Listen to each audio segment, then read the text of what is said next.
Le cas du jour est le suivant. Monsieur Conan, un père de famille respecté, décède sans laisser de testament, laissant derrière lui une épouse et 3 enfants. Il possédait plusieurs biens immobiliers, des terrains et une entreprise prospère. Après son décès, les membres de la famille élargie, notamment ses frères et sœurs, revendiquent une part de l'héritage, affirmant que selon les traditions familiales, ils ont droit à une part des biens de M. Conan. La veuve, Mme Conan et les enfants se retrouvent dans une situation où la succession est contestée, entraînant des conflits familiaux majeurs.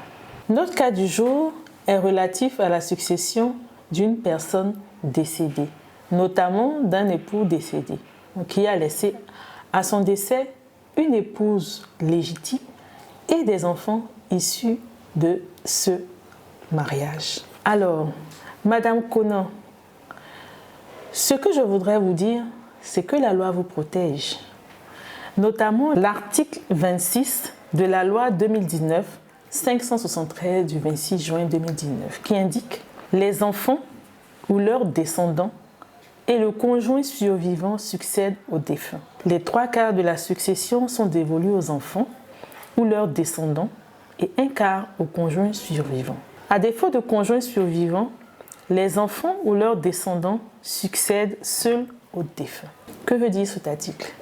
Cet article veut dire que lorsqu'un homme légalement marié et ayant eu des enfants de ce mariage décède, sa succession est dévolue au conjoint survivant, donc qui est l'épouse, et aux descendants qui sont les enfants. L'héritage sera donc réparti entre Madame Conan et ses enfants.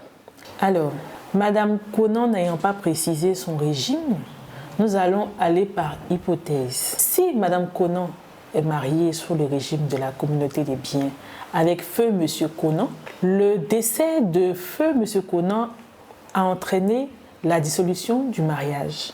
Et la dissolution du mariage entraîne la liquidation de la communauté des biens qui existait entre les époux.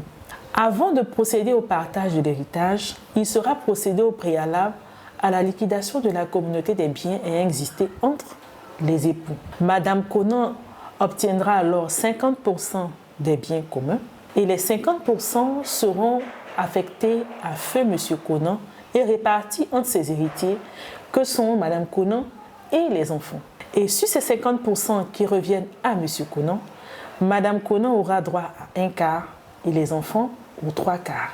Dans le cas où il s'avère que Madame Conan est mariée sous le régime de la séparation des biens et que dans le cas de ce mariage, aucun bien n'a été acquis en commun, donc notamment tous les biens cités n'ont pas été acquis en commun, alors il n'y aura pas de liquidation de la communauté parce qu'il n'y a pas de communauté qui a existé entre les époux.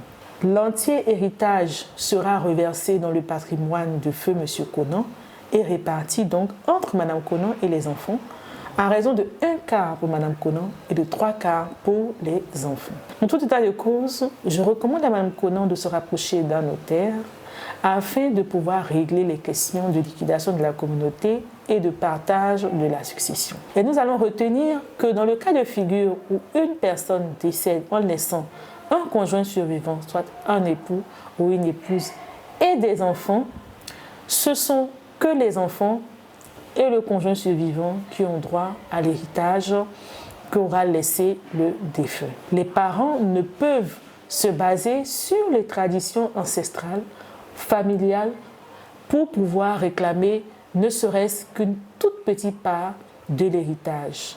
Merci de nous avoir suivis et à très bientôt.